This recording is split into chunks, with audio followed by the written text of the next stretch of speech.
toutes et à tous, c'est Thieucart et on se retrouve aujourd'hui pour la première d'une série de 4 vidéos consacrées aux configurations de PC Gamer. Dans cette série de vidéos, les prix des produits affichés sont ceux du site Top Achat. Dans la description, vous trouverez le lien de la configuration traitée pour l'acheter ou bien la modifier à votre convenance.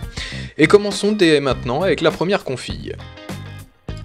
L'élément principal, c'est la carte mère. Alors dans ce PC, nous mettrons une carte MATX Gigabit GAH81M, etc. C'est une carte qui supporte 16 Go de RAM et qui comporte son lot de ports USB 3, de ports DVI et bien plus. Passons maintenant au processeur qui est un Intel Core i5 4440. C'est un processeur quad-core de dernière génération qui donnera à votre PC la puissance qu'il lui faut pour faire tourner les jeux les plus récents. Côté mémoire vive ou RAM, la marque Kingston nous fournira une barrette de 4 Go en DDR3 avec une fréquence de 1600 MHz pour une puissance très correcte. Pour le gaming, il faut une carte graphique qui sera une GeForce GTX 650 Ti de chez Zotac. Cette carte boostée à 2 Go d'usine fera tourner vos jeux sans aucun problème, mais pas non plus un BF4 ou un Watch Dogs avec le pack de texture HD en ultra, hein, faut pas rêver. Le disque dur, c'est aussi important pour stocker les jeux. Du coup, on choisira la marque Seagate avec son Barracuda de 1 Teraoctet. Avec ça, vous aurez de quoi tenir un bon bout de temps. Si vous faites des vidéos, c'est pratiquement indispensable d'avoir beaucoup de mémoire de stockage. Ne nous éternisons pas sur le graveur puisque nous prenons un Samsung d'entrée de gamme qui fait très bien l'affaire.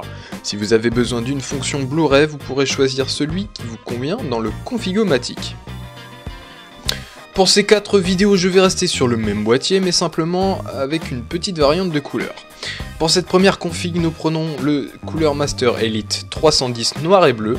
C'est un boîtier de taille moyenne qui, de base, comporte 2 USB 2.0, une prise micro et une prise casque en façade. Et pour le composant sans lequel votre PC ne servirait que de presse-papier, donc l'alimentation, on reste chez Cooler Master avec sa B-Series de 500 watts. C'est une alimentation tout ce qui est le plus classique, néanmoins elle ne comporte pas la norme 80+ bronze qui est dommage pour vos consommations électriques. Vous pouvez désormais voir un aperçu de la config en sa totalité et son prix. Vous pourrez rajouter les accessoires qui vous conviendront mais également l'OS ainsi que le montage du PC. Les accessoires que je vous propose seront les mêmes dans les prochaines vidéos, néanmoins ce n'est que mon avis, à vous de faire vos choix.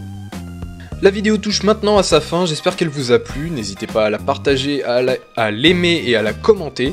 Tous les liens utiles sont dans la description. Moi je vous dis à la prochaine, prenez soin de vous, bye!